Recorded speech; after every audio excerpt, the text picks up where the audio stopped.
Absolutism in relation to human rights. Merriam-Webster defines absolutism as a political theory that absolute power should be vested in one or more rulers. Under absolutism, the dictatorial power has no restricted powers. This means that the dictator's power has utterly no checks. The absolutist system believes that the ruling power is sovereign and is not subject to check by any other judicial, legislative, religious, economic, or electoral agencies.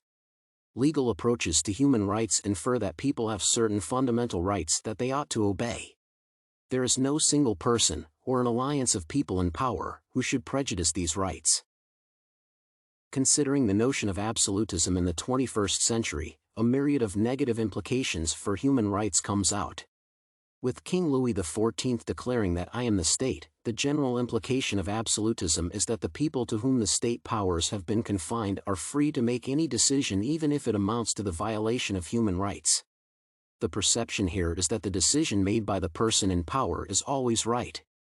Hence, the repercussions of these decisions are also right even if they degrade human rights, morally, religiously, politically, and/or economically. One argument against absolutism lies in the argument that maintaining order by forcing or frightening people into conformity destroys the innate human potential for moral judgment. This means that absolutism has no human concerns. Freedoms and rights such as freedom and right of worship, life, and ownership of property are dependent on the capacity of the government to reinforce them. With their violation, the citizens need to have the power to question the necessary government institution by filing appropriate petitions in a court of law. This happens in a democratic government. In an absolutist government, such acts are justified, and the aggrieved party has no right to question. One illustration of the implications of absolutism for the impairment of human rights is that absolutism is critical and destructive to social institutions.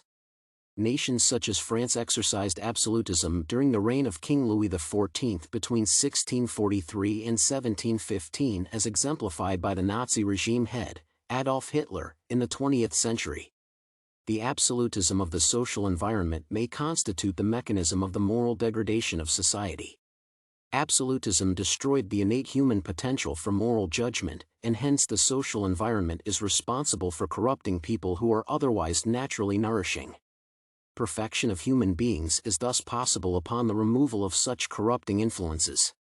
With the absolutism system of governance, since people do not have the opportunity to vocalize the instances which deny or deprive them of their natural human rights, then the realization of corrupting influences and hence their removal is problematic. The argument here is that absolutism erodes human rights by denying them the freedom of expression, which in turn acts as the surface on which the other rights are engraved. Consequently, by practicing an absolutist system of governance, the government deviates from its roles noted by Locke. Government existed to maintain the rights of its people. Refraining from absolutism is hence the only essential way that a government can ensure the observation of human rights and protect them as one of its responsibilities. Conclusively, absolutism impedes the realization of human rights since all the power to make decisions goes to only one person or a few people who are not supposed to be answerable for their actions. The paper argues that freedom of expression is the basis of every other fundamental human right. Nonetheless, this freedom is immensely impaired by the absolutist system of governance.